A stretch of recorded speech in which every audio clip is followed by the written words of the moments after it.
Welcome back to the Gruber Motor Company podcast.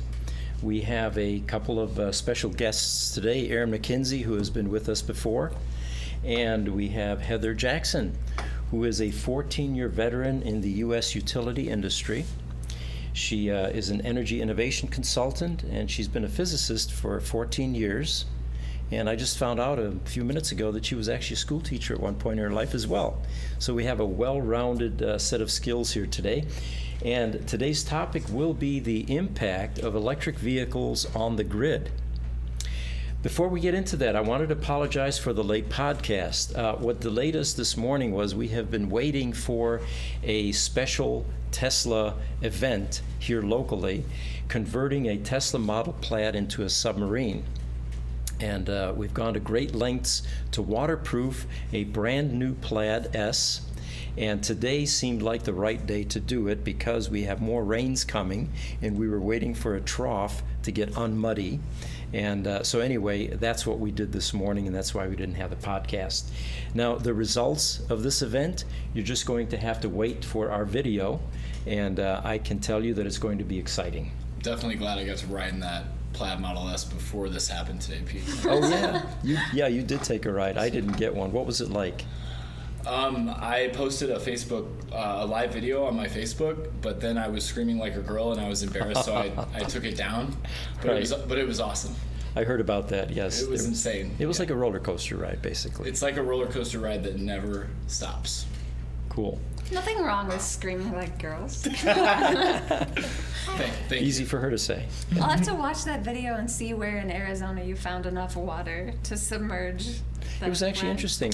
Apex Motorsport, there's a racetrack in Maricopa, which we found out was like an hour from here. I had no idea it was that far. Mm-hmm. We did take a Tesla Model S, and how much mileage did we have left when we got back? 10 miles, I think? Yeah. We barely made it. And we actually took a shortcut to get back. But anyway, there was a trough that was trenched with some large, heavy-duty earth-moving equipment. There was a liner installed, and then it was filled with water from a nearby well and a pond. And I'm starting to go into what had happened. The goal was 90 feet of water with about 7 feet of depth, and the Model S was supposed to drive through this trough underwater to prove Elon's assertion that the Teslas are waterproof and for short distances can actually be subjected to water, unlike an internal combustion engine car where you're going to be sucking water into your engine compartment, and the next thing you know, you've got a destroyed engine. Doesn't work. So, Heather, tell us some things about how this EV mass adoption is beginning to have some impact on the utility grids in the U.S. at least. The main thing that I see with that is the question of how do we deliver enough power to where it is needed to charge those vehicles. A level 2 charger like a Tesla owner might have in the garage pulls about the same power as an entire house. So looking at how the neighborhood power grids are designed, there's a neighborhood transformer designed to power maybe 4 to 6 houses, and that design was done without electric vehicles in mind. Sure. In all the neighborhoods that are older than the idea of mass EV adoption. Okay. So, you know what? We actually have pictures of that. Can we bring up the pictures of the pad mount transformer and the utility transformers in the neighborhoods? When I first talked to Heather about this, she had mentioned that these transformers really aren't built for this influx of additional power drain. And you had also mentioned that there was some overheating taking place, which of course is going to shorten the life of these transformers. And so the transformers we're talking about, these are the transformers in neighborhoods that power up to how many houses? 4 to 6 houses. Okay.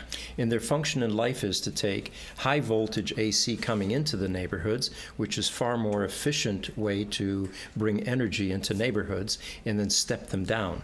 So it's a step-down transformer, and that's what ends up providing the 240 volt in your home for dryers and cooking ranges, and the 120 volt circuits. You get 2 of those and one 240 volt circuit, or 2 phases. So I guess we don't have it. Well, we'll get it here shortly. We'll show you what this transformer looks like. There's a lot of innovation going into how can we accommodate EV charging in the neighborhoods. What can be done to avoid overheating those transformers? What can be done to avoid shortening the life of those transformers? One thing is a system of managed EV charging that effectively gets people to take turns by paying them an incentive from the utility, for example, so that not everyone tries to charge EVs at the same time, frying the transformer. Another fascinating technology is looking at some low-cost passive cooling technology to just extend the capability of those transformers to handle more load. You had mentioned a film apparently that could be applied that actually directs some of that heat away from the transformer. You mentioned managed charging with incentives. Can you elaborate on that a bit? How would a homeowner be incentivized to take advantage of something like this? Are you talking about so are we talking about like off-peak and like off-peak rates, super off-peak? Is it similar to that? So there are so many utilities in the country, and they're not all doing it the same way. They're not all thinking of it in the same way. And there are lots of companies springing up saying, hey, I can help the utilities protect this grid infrastructure, and here's the way I propose we do managed charging. So it'll be interesting to see what companies shake out as the leaders in providing those services to utilities, or whether utilities provide that service internally. I don't want to name names of companies, but just there are a handful that I've looked at. Some of them operate by, hey, we'll sell you an EV charger for your garage, and instead of paying $1,600 up front, you just pay us $30 a month and we'll handle it. So the incentive looks like less upfront cost. Okay. I've seen a business model that involves a company approaching a utility and saying, hey, we can lower your cost of dealing with EVs on the grid. Pay us and we will give your customers an app and an incentive to use the app. The app will make it easy for them to configure their car to charge at a time that doesn't hurt the grid or a time that benefits the grid. And that they're using machine learning to figure out what that looks like based on where the individual cars are, with the constraint being most people need a certain amount of range on their car to feel comfortable, and most people want a nice full car when they leave the house for work. So it involves just optimizing at a very granular level who needs to do what with their cars, therefore what is the smartest way to charge them. Lots of business models in this area. Interesting. Another interesting business model I've seen kicked around, or seen this implemented at certain utilities, is like you were saying exactly. We'll have rates that incentivize people to charge their EVs when it won't hurt the grid. Certain windows of time. Yeah. Right. I have family in Georgia, and their EV charging incentive involves charge at midnight or something like that. I don't remember the exact time, but just whenever there's a hydropower available and nobody's using it, it makes a lot of sense to get the EVs charged during that sweet spot. And the incentive in this case would be a lower rate for electricity, motivating the homeowner to take advantage of that. And EVs generally have a scheduled charging capability built in. You can program when your charging occurs. Right. Which would still give you a full tank of gas in the morning. Right. And many utilities are using their rate structures, exactly like you said, to incentivize people to charge at a time when energy is the cheapest, the cleanest, the most abundant, what have you. I do want to ask you a question. So you mentioned earlier that the level 2 chargers in homes, you said more power goes through those than an entire house? And about the same as an average house in America. Do you mean that if I plug my EV in at home in my level 2 charger overnight, that's using more energy than my entire house does in a day? No. It's kind of like the difference between an odometer and a speedometer. Okay. The speedometer tells you how fast you're going, and when you're charging a car, that'd be like how many kilowatts of power is it pulling right now. Right. And like the odometer is how many miles did you drive, and the equivalent on a battery would be like how many kilowatt hours did you put in. Right. So you can look up on your electric bill how many kilowatt hours your home uses, and you can look up in your driving records or whatever how many kilowatt hours that sweet Model S of yours uses. But the grid issue is about the instantaneous power rate. Oh, I'm saying this badly. The speedometer, an average American house maybe pulls around 6 to 9 kilowatts at peak. Like if you were running your air conditioner Right. and running your oven at the same time, and maybe doing a load of laundry with an electric dryer, just the sorts of things people use electricity for in a house, you might see an average, I shouldn't say an average, you might see your peak usage for your home in the 7 or 8 kilowatt range, something like that. Okay. And when you first plug in that thirsty Model S Right. into a level 2 charger, like people would have in a garage, it pulls 7.7 kilowatts. So it's similar. I get it. That's a super good analogy. That really Yeah. helps. Thanks. Yeah, and you no, can that's see good. what happens, to the grid when you come home and suddenly turn on all those devices. Right. Yeah, and if So we're talking about the instantaneous effect. yeah, exactly. Okay. And the way your Tesla battery charges, you plug it in and it pulls power the fastest when you first plug it in, and then the power draw gets a little bit slower over time.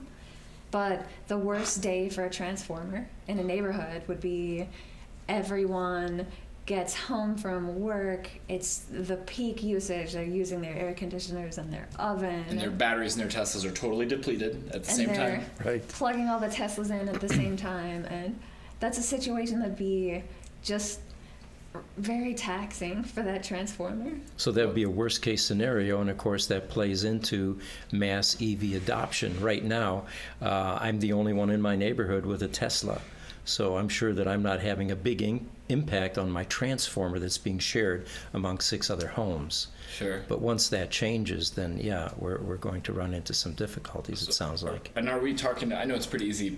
If you want a level 2 charger put in your home, generally you have to call an electrician to come install it. But are we talking about a safety issue here as far as the transformers go? Like if there's too much power being drawn, is there cause for concern as far as like fires go or anything like that? I can't really speak to that. I'm not personally familiar with the failure modes of those transformers. The impact that I am aware of is those are run to failure parts, meaning that if there's no replacement schedule per se for these little neighborhood transformers, the utilities replace them when there's a problem with them. So the consequences I think about when I think about electric vehicles taxing the grid, if we don't figure out a solution, which I have faith that we will, but the thing we need to solve for is people are going to lose power for a while if those transformers go up. The utility will have to come in and replace that transformer, and the 6 houses that share it won't have power until that replacement is complete. And the the consequence- cost of yeah. those transformers. So And the consequences are the food in your freezer deteriorates. Oh no, then we And, can't have and that. then they bring in a thick power cable Right. and they run a right. It's, connection from another a grid point. it's routine for utilities to replace those transformers. I mean, if you're talking about maybe a state as big as ours, probably the utilities around here are, I don't know, just if I had to hazard a guess, maybe replacing 20 a day or something like that. Oh, Now, wow. So- now, did you say that they proactively replace them or they wait till they fail? It's a run to failure part, so they're replaced when they fail. When they fail, okay. Yeah, that's correct. So it's important for a grid reliability standpoint to figure out ahead of time how are we going to take the stress off those transformers. Right. Or some utilities are probably asking the question, should we replace these transformers proactively to support EV adoption? There are companies springing up saying, hey, I think I can help you figure out where the electric vehicles are, because it's difficult for utilities to have line of sight on that. Like, did you call the electric company when you got an electric car? No. I did not. No. I went to Home Depot and bought enough parts to install a circuit. You did it yourself? Yeah. Oh, wow. Now, this is potentially where Tesla could help out by feeding information about vehicle purchases back to the utilities to show where the density is increasing. I mean, I can name neighborhoods in Arizona where there's an obvious, disproportionate increase of EV ownership. I mean, it's really obvious to me at the superchargers, especially in Phoenix at the Biltmore supercharger, which that's how we met, right? Good day. So that's how Heather and I met. When I pulled up one day, and I think you saw the logo on my car, and you read up, what's going on? I want to collaborate with you guys on clean energy. But that particular supercharger is overloaded now with primarily used Tesla vehicles that have temp tags on them, and I'm curious about how much stress that puts on the grid too. At the supercharger level, is that something that we need to be? Oh, so anytime there's a supercharger installed, the grid was built up pretty heavily to support that.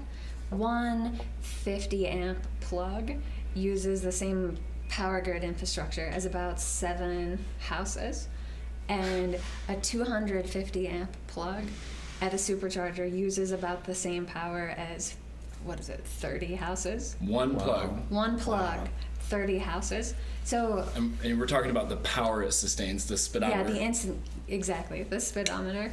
And of course, it's a rapid charge too. Right. Right, which is lovely. I mean, to really support mass EV adoption without giving up our freedom to go where we want, when we want, we need DC fast chargers. We need a vast network of DC fast chargers across the country.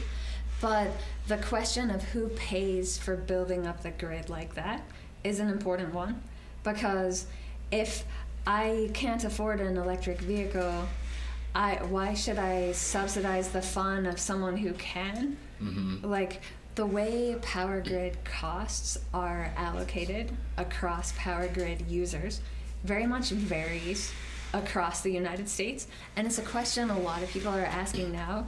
Just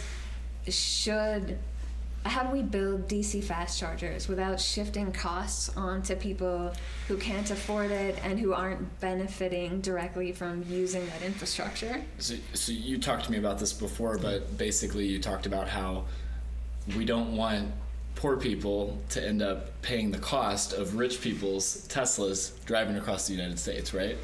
That's one part of the equation. But how could that happen?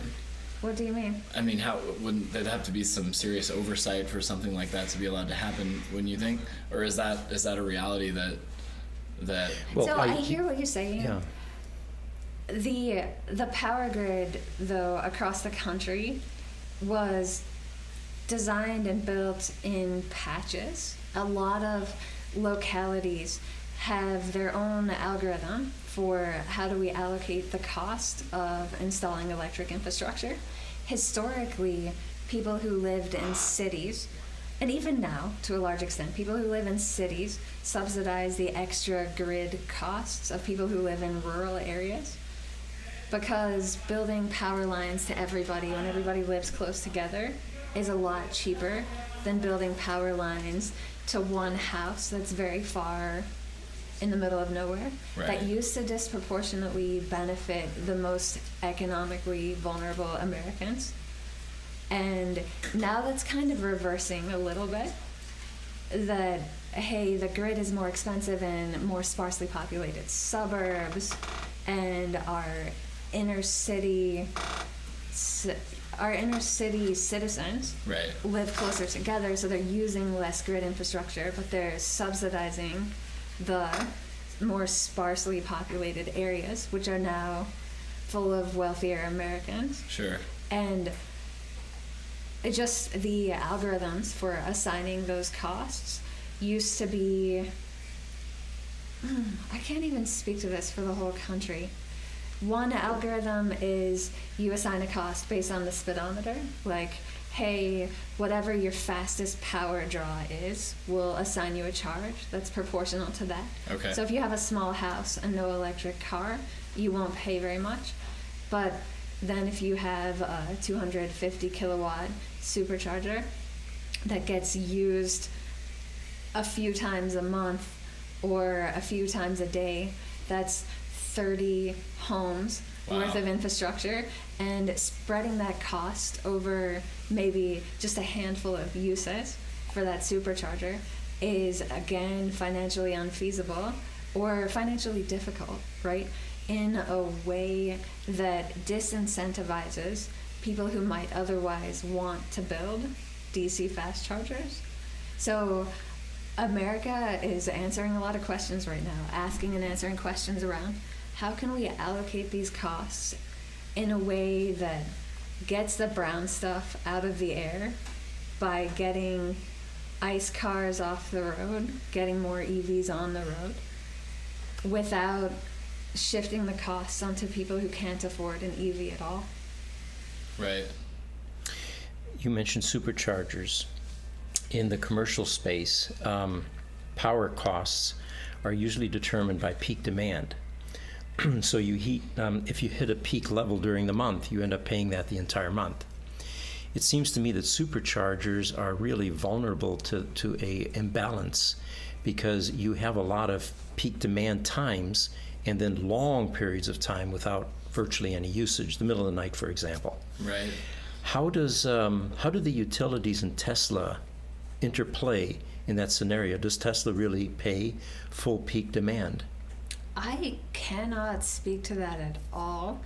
I know that it varies by who your electric company is and how much horsepower you have to do a deal, and whether it's even legal at the state level for deals like that to be done. The most innovative solution I've seen to this problem came out of a utility in Colorado. I don't know if they've implemented it. I saw them present it at a utility transportation electrification meeting, just a problem-solving benchmarking sort of thing.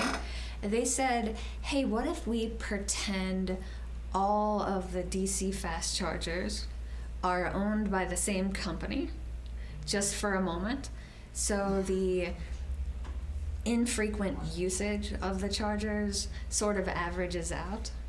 So instead of, if you're a Shell station and you put in 4 DC fast charger plugs, you might risk your electric bill going from about $2,000 a month to about $10,000 a month if you have just that unlucky day and 3 Porsche Taycans show up at the same time or whatever. It's probably not going to happen. And overall, the usage rates of DC fast chargers are very low. So if you aggregate them all into a conceptual fleet owned by one company paying one usage charge like that, one charge for the kilowatt rate, you can average that charge out per plug, and it's less risky.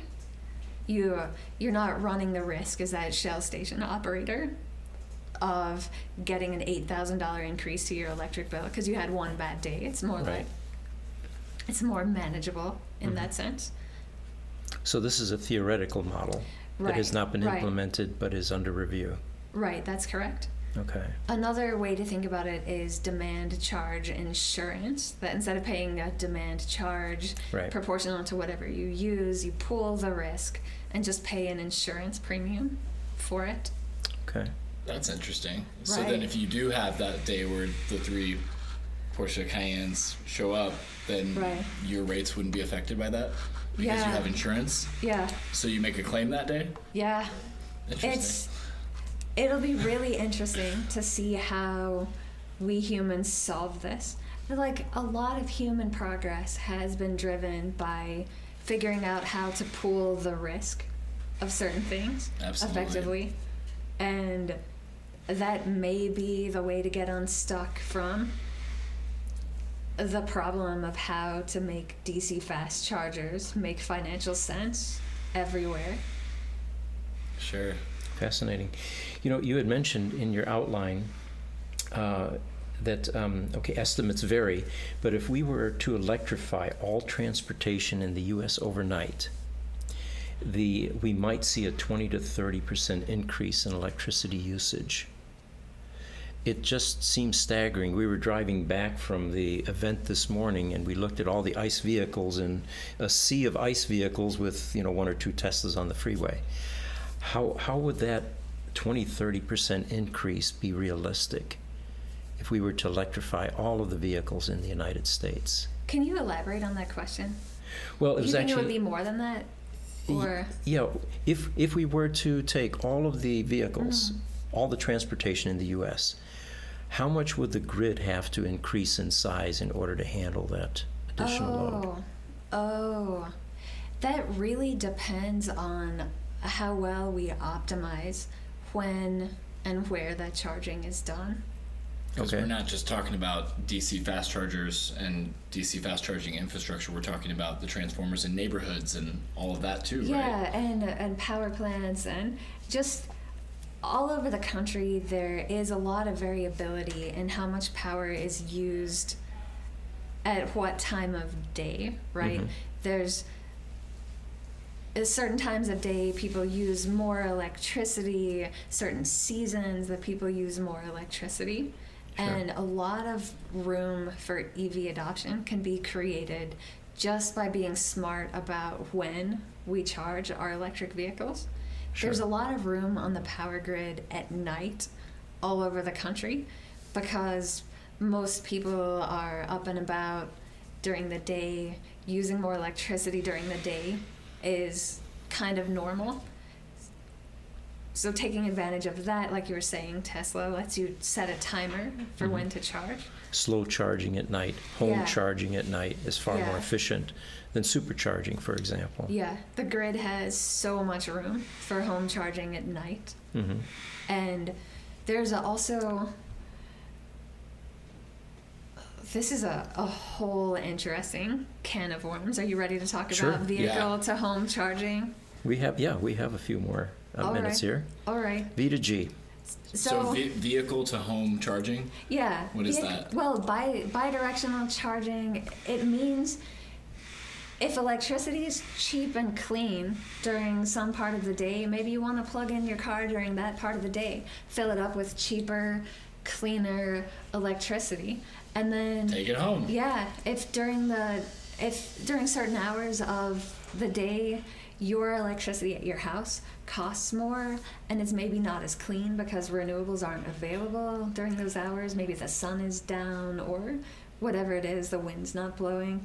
If you could plug your car into your house, you could power your house through those periods of time when electricity costs more and is less clean. And That's cool. yeah, just looking at how valuable that could be from a power grid standpoint, I'm half wondering if that won't become just the absolute norm to make energy and transportation more affordable for households. Which You actually could- leads me into my next question, which was going to be, where will this grid expansion occur? There's just so much hydroelectric power available. Are we going Right. back into nuclear? When you really think about what you just said, it's entirely possible that the grid now becomes an extension of our homes because of the amount of the ability to store energy at the home level, which is really unprecedented. You couldn't do that with an ICE car. You could if you had a solar system on your home. But with these vehicles and using the storage system in the vehicles, it's entirely possible that the extension of grid now becomes the home-based Right. I've wondered before why I can't take my unlimited free supercharging Tesla and then just take it home and plug it in and then get free energy. So I can't do that, right? No, wait, are you saying that you could go to a supercharger, get your free fuel, Yes. come back home, and through net metering, feed it back to the utility and make money? Yes. Yeah, So- That's an even better idea, actually, Pete. So Can we do this stuff? supercharging is so expensive at the societal level. Just the costs involved in making supercharging, or really DC fast charging, available at all are so high that we really should only be using that as an emergency sort of solution. So don't. I don't think I can do that, but you're saying don't. I mean, it's in the Tesla user agreement. You can't do that. But I've been just, if we were to optimize our society to make electricity as cheap and as clean as possible, there would be a way for you to plug in wherever your car is parked during the day when there's solar power on the grid and fill up your car with solar and then take that energy home for when there's no solar on the grid. You could be powering your house with it. So you told me, I know you referenced at one point, we were talking about the superchargers and you mentioned that's not necessarily the cleanest energy. It depends where you are and what time of day it is. Right. At the exact one you are at and the exact time you are at, it's right when the rooftop solar is coming off the power grid and the utilities are having to turn on fossil fueled power plants to catch that load. But if you were to go to that supercharger at, say, noon, you would be filling it up with a very high percentage of solar power. Makes sense. So for those of you that are obsessed with clean energy, figuring out daytime charging for those EVs is a golden opportunity. It's just interesting because it's not as simple as, I want to help the environment. Okay, I'm going to drive a Tesla. It's not that simple, right? It is that simple in a way, because the emissions generated by internal combustion engines are just incredible compared to the emissions generated at a modern fossil fuel plant. Because a fossil fuel based power plant is a big emissions source in one place, it's cost efficient to control those emissions. So when you're talking about the brown stuff in the air, like if smog removal matters to you at all, driving an electric vehicle instead of an ICE vehicle is a big thing you can do to fight that. So the pollution control on stationary power generators is more advanced and more effective than the pollution control on your typical internal combustion engine. Right, and where people are driving their personal vehicles everywhere, unregulated at different times, right? Yeah. But if you're really passionate about clean energy, then you can make an effort to charge your Tesla at a certain time or just use the superchargers at certain times, right? Right. And it's all, how to put it, if you live in a state that has good wind resource available, go to the supercharger when it's windy out. Of course. In Arizona, it's kind of simple because we don't have as much opportunity to build good wind power plants here as in some states, but it's easy to know when it's sunny. Yeah, of course. That makes sense. So Tesla Energy, filed an application with the Texas Public Utility Commission to sell power to the state. Tesla's application came as the company pursues a number of high-profile battery storage products in the state, or projects in the state. There's a 100-megawatt system planned or in production or construction in Angleton, Texas, and a 250 megawatt plant near Giga, Texas. What are your feelings being in tune with what the utilities are doing, having private companies like this beginning to participate in the creation of power and potentially applying to sell power? Given the market conditions in Texas right now, I think that's a financially smart move that Tesla made. And I think it's a move that the people in Texas are going to be grateful for, in that just the way the grid is set up in Texas, individual consumers have market exposure to wholesale power prices, which is wonderful when there's abundant, cheap power, Yeah. and terrible when you're running out of power. So anyone going in saying, hey, I'm going to build more generation capacity that's not subject to the same risks that took out part of the Texas power grid during that freeze, I think is good for everyone in that area. Asking the question of, should we be building big batteries like this, or should we be building big batteries like this everywhere? That's a more nuanced question. If I were in charge of the entire U.S. power grid, I would be... What would you do, Heather? I would be going bigger on storing carbon-free fuels and using those carbon-free fuels to generate electricity during hard times, like what's going on, or what went on And you're talking on the about Texas power grid. like hydrogen for is a good example? one. Okay. Or if you have hydrogen and you want to store it for a long time or transport it over a long distance, turning it into another molecule, like combining it with nitrogen to make ammonia, is a very cheap way to do that. So anyway, Interesting. that's a whole other topic, and it'd be fun to talk about it. But Next podcast. I think let's do another podcast for this one, Heather. All right. Is there anything in your outline that you feel that we need to cover yet? And, oh, by the way, do we have any questions so far? Yeah, someone asked, is there a protocol or an API in the works to communicate power pricing in real time so that cars, for example, can stop charging at a certain price? ooh, that's a good one. That's a very Juicy. good one. Juicy question.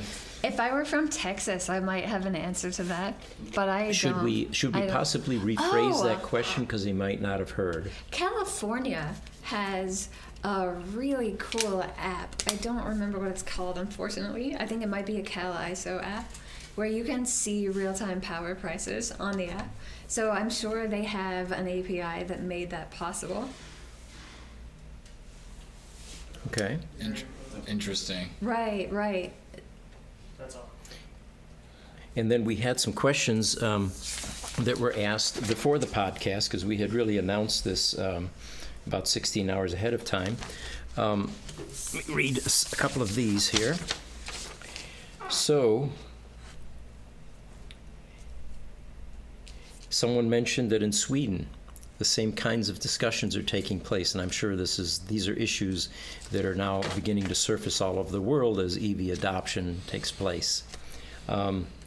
There's really no question to this, but One thing I'm jealous about What's that's that? coming out of Scandinavia is it's so cold in that area that they have engine block heaters for ICE cars. Right. And there's a company that's turning those engine block heaters. It's a plug you plug into your engine Right, block. yeah. So this company has turned those into electric vehicle chargers that are managed in a way. Like the power draw isn't very high on those individual ones, but this device will plug in to the engine block heater and make the electric cars take turns charging off the current from the engine block heater. So those multi-unit dwellings have better access to EV charging. Interesting. Yeah, it's just a genius way to repurpose Super cool. infrastructure. sure. So we have a other bit of news here, and I think we're going to start wrapping this up unless we have any questions. There is Feel free. there is one more question. Yeah. This gentleman's asking, this viewer is from California, and he's saying, I feel like the politics of my state are preventing us from moving forward with building a better electric power grid. What can be done about this? That's a juicy question too. What is being done about this is there is a host of startup companies saying, you know what, if this big utility can't give customers what they need and what they want at prices they can afford, I bet we can. So if the politics and the big utility infrastructure isn't able to align, which they are working towards solutions, big things are happening in California, but they're in a race effectively with these smaller, more agile companies that are saying, you know what, I bet we can get those customers what they need and what they want at prices they can better afford. So it'll be interesting to see who gets customers the best deal. You might see a proliferation of solutions that are maybe single home microgrids, where your power generation is at your house to the extent that you don't even need a power grid connection. Wow. That said, the power grid is pretty cheap for the value you get from it. So it's would these homes be generating all their power from solar, or you would need very costly batteries to go all off grid just from solar. There are fuel cell solutions that are emerging. There are micro turbine solutions that are emerging. what's a microturbine? Not to geek out too much, picture a little device that fits in the palm of your hand and silently burns a carbon-free fuel to generate enough power to power your house. Wow. I can't buy one today at any price, but I might be able to buy one at a price I can afford in about 4 years. Wow, okay. Love to learn more about that sometime. All right, I'm geeking out. This is fascinating. Yeah. Super fascinating. I have a lot of people, so this is one I get a lot. Pete, I know California outlawed the sale of ICE vehicles. What year is it? 2035 is their target. Yeah. Okay, so by 2035, you will not be allowed to purchase new ICE vehicles in California. The manufacture of ICE vehicles Okay. will be banned. A lot of people hear that and come to me and they say, Aaron, we're so skeptical of this. There's no way that the charging infrastructure can keep up with the production of the electric vehicles. So a lot of people seem very skeptical that can really happen. I want to know what your thoughts are. There are a lot of smart people working on this, and You're one of them. thank you. I think we can make it happen. And it's a bigger question of how much will it cost to make it happen. And making it happen at prices that are broadly affordable is very important. And a lot of optimization is going into, okay, how do we do this at prices that are really accessible to everyone? I started a clean energy company to help with this. I installed my own circuit to charge my Tesla for a $50 Home Depot run and said, I would like to make this easy for everyone else to do. So just developing the EV charging plug kit that someone can pick up with a video that shows them how to install it up to code based on what their breaker box situation is. Sure. Is a solution that's really interesting to me.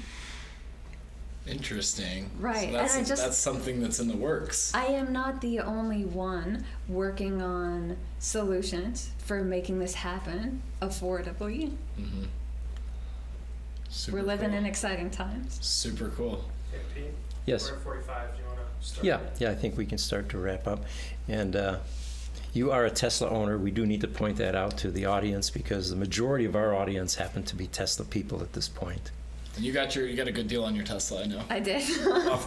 She was Craigslist, right? And then straight to Home Depot to build your charging kit, and you got it all Off figured to out. the races. Off to the races. Yeah. So the final thing that I have here is, where is Starman now? What is Starman? Starman. All right. In February of 2018, Elon Musk strapped his personal cherry red roadster onto a Falcon Heavy rocket and blasted it into space. A space-suited mannequin named Starman sits behind the wheel.